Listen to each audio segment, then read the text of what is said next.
Hi everyone, welcome to AICE Psychology. I'm Miss M, and I'm just going to do a quick video today on how to answer the design question for paper 2. Okay, so that's the last 10-point question on paper 2. There is a 4-point question eval after that, and I'll get into that, how to answer that one. It should be a lot easier than you think because you're actually creating the study. You're creating the strengths and the weaknesses. So answering that question is really up to you on how you designed your study. So what Cambridge is looking for in this is a replicable study. So you need to provide enough details that anyone can read this and they can do exactly the same thing that you did. The same population, the same methods, the same designs, everything, the same definitions that you used, they can use. So just think, if you forget to put those details in, how is someone going to be able to replicate your study? So here's just a quick example of what I'm talking about. If you're trying to put in your sample of the study and you say high school students, now that is a very broad range. I don't know what high school you used. I don't know what country or city. I don't know their ages. High schools might have different age group kids. I don't know the gender. What if I went to an all-girls high school and got all girls in there? So you need to be specific on the amount of students, the number of students that you used, where they came from, who they were, their age group, and maybe even why you're using them. I would also talk about the type of sampling that you used, whether it was an opportunity sample or random sample or volunteer sample. So let's get down to this structure, and I've kind of created this structure so that my students can easily answer this question. And I even recommend right when you get to your test, you go right to that 10-point question and you kind of write a little outline on the side of your paper so you don't forget to answer these specifics, okay? So we want to answer who, what, when, where, and how. Okay, so who, what, when, where, how, that's 5, right? And it's a 10-point question. So I like to add a couple things, a couple details just to make sure that you got those in there. And, you know, in my mind, I'm counting the 5, who, what, when, where, how, and then these other 5 details. And, you know, in my mind, I'm thinking if I can answer all of these, then that's at least 1 point per answer, right? And that's 10 points. That's all we're looking for here. Okay, so besides the who, what, when, where, and how, we are going to make sure that we answer the methodology.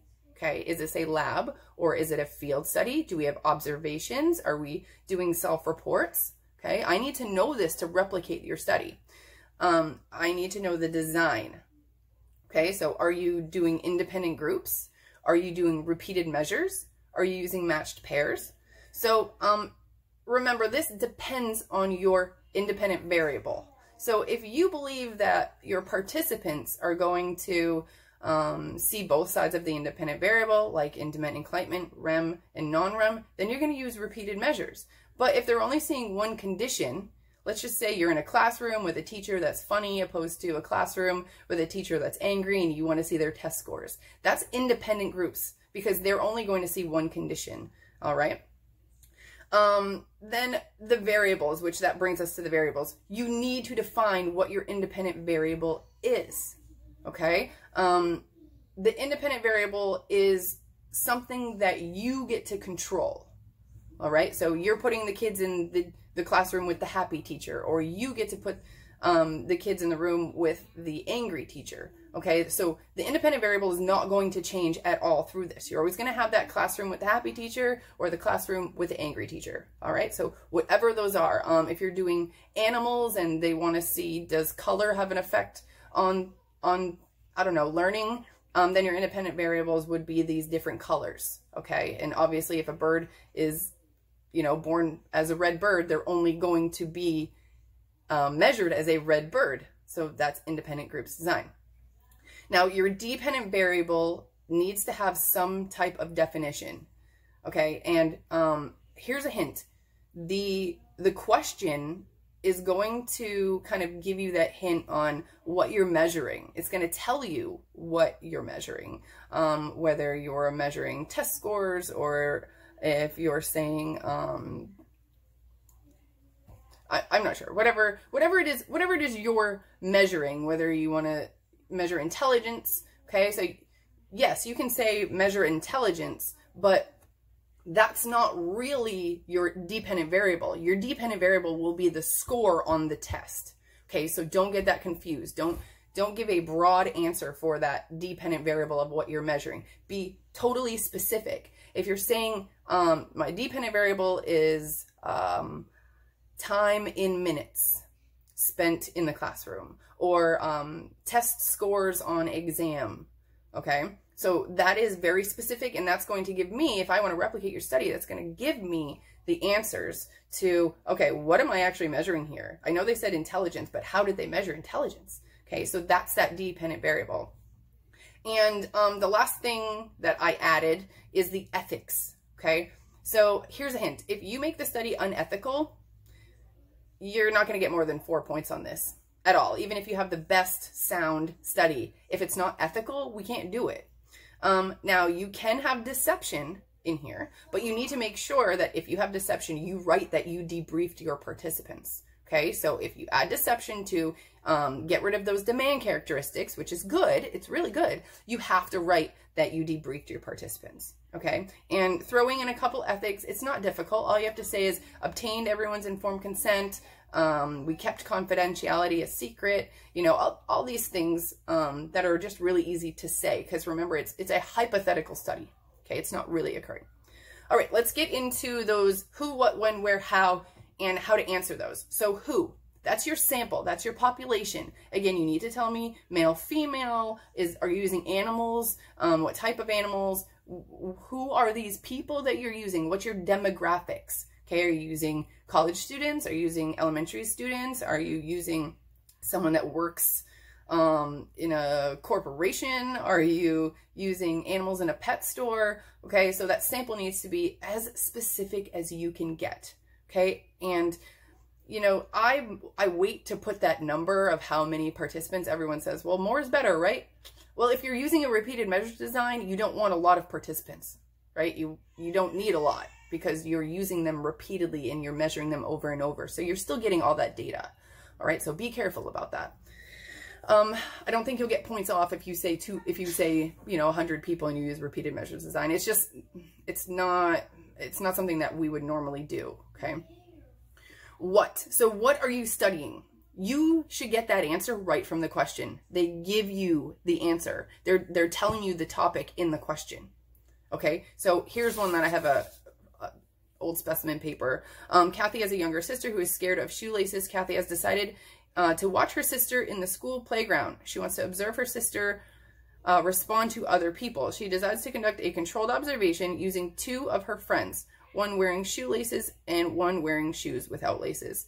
She has asked her friend to walk around the playground. Describe how Kathy could conduct her observation of her sister's responses. So it sounds like some type of phobia or responses to shoelaces in that way, or fear.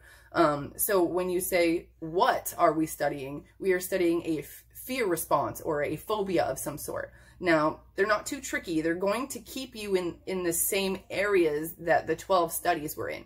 Okay, so for example, what I just read to you, this is about phobias. And you also notice that it said controlled observation in the question. Okay, that is what you need to put on your paper as methodology. It's in there for you. They're giving you that answer. Okay, so if they say conduct a laboratory experiment, don't put field experiment. Put exactly what they put in the question. Okay, you will get a point for that. So don't leave that out. Where? This is very important, because if I'm going to replicate your study, I have to know where you did it. I have to know the time of day, because, you know, if you say August 1st, 2019, and you did it outside in Florida, in the USA, then I'm going to say, holy crap, it was really hot outside, right? I'm going to know that the heat might have been a variable of some sort.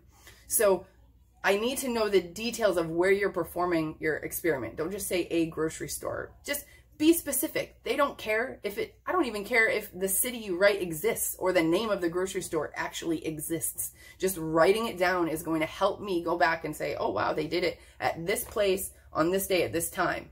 And if I want similar results, I have to do the exact same thing that they did. Okay. Why? Sometimes I skip the why because the what is in there, but if you want to answer why you're doing the study, it just might be the answer like, Kathy's younger sister's afraid of shoelaces. So we want to find out what exactly she is afraid of. So, the most important is the how. This should be lengthy. This should be step by step of your procedures. Okay, this is the most important. I could remember reading exams and kids would put everything, who, what, when, where, and then they would put the methods, design, independent, and ethics. And I'm like, you can't get any points for this. Maybe a couple for the details, but I don't know what your experiment was like, so I can't tell you if your answers are correct. If you don't show me a process that you used, how do I know that repeated measures is what you should have used? If I don't know that process, how do I know that you actually used observations? So you need to describe in detail. If you have to like close your eyes and just imagine this actually happening, just a small step by step, especially if it has to do with like an experiment or going out into the field and maybe, you know, asking questions or performing an experiment or setting it up in a laboratory. Okay, it doesn't have to be as detailed as like Schachter and Singer, but it just has to have enough detail to where I can understand what your experiment entailed. I can understand that, oh wow, okay, these people sat down in a chair and they listened to this monotonous phone call and they got to doodle on paper. After they were done, we gave them a quiz and these were the questions on the quiz. So that wasn't too detailed, but it gave me an idea of the process that you used with this population, these methods, the design, everything that you just named as part of your experiment. Now we're kind of putting them all together and it's like a little summary of your experiment. Okay, that is the most important. And I can't say that you can do one without the other because you can't. You need that whole answer in there. The how is so important. Okay, I can't stress that enough. So let's go over this again. We need who, what, when, where, how. Why can be in there if the question calls for it. And then you need to answer the methods. So is it a lab, observations, field, whatever it is. We need to know that. Don't forget, we have controlled observations. We have covert and overt observations too. So you might want to put that in there. Just because the evaluation question afterwards, it's going to be easier to evaluate your study if you have more details about it. And then the design, is it repeated measures? Is it matched pairs? Is it independent groups? And then your independent and dependent variable. So the independent variable doesn't change. You get to choose it. If it's caffeine or no caffeine, then it is caffeine or no caffeine the whole experiment. It doesn't change. If your dependent variable, if you're measuring, let's just say, memory, you're measuring memory. Your dependent variable is not going to be memory. It's going to be test scores on an exam or test scores on a memory exam of some sort. Okay, that's so important. And the last thing again is ethics. All right, so you need to be ethical. You can use deception, but you cannot be you cannot not debrief your participants. Okay, so debrief them if you use deception. Now quickly, that 4-point eval question that comes afterwards, you have so much control over it. It's asking you for strengths and weaknesses, okay? So let's just say you want to talk about the generalizability of the study, and you give this 4-point question, and you're discussing it. So you're going to tell me what generalizability is, give me a small definition, and then you're going to tell me whether or not your study is generalizable and why, okay? If you need it to be a strength, then, and you say, oh crap, I only use like 5 people in my study, or oh crap, there's, you know, I only have all males in my study. That's okay, because you can use that to your advantage in the next one. Another hint, let's just say you need a weakness of your study, and you go back and you see, I don't know, observations were part of the question, so you have to put observations in there. We have two kind of observations. We have covert, like undercover, or overt, which is out in the open. So there's advantages and disadvantages to those. Use that. If it's covert and you're undercover, then you probably couldn't get informed consent from participants. If it's overt, then you have demand characteristics you have to worry about. Okay, so there's the strengths and weaknesses there. If it's in a laboratory setting, then you can put that it lacks ecological validity. If it's in a field experiment, you can say it lacks structure and stability or reliability.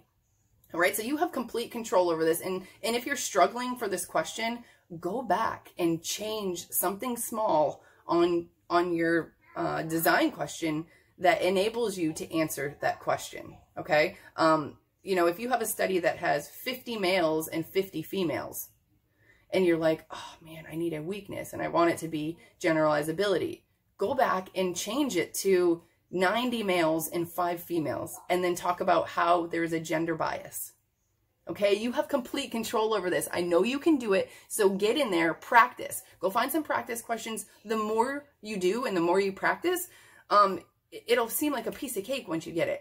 Remember, you get there. You're at that question. Write down who, what, when, where, how, methods, design, independent variable, dependent variable, and ethics. Okay? Good luck, guys. Thanks.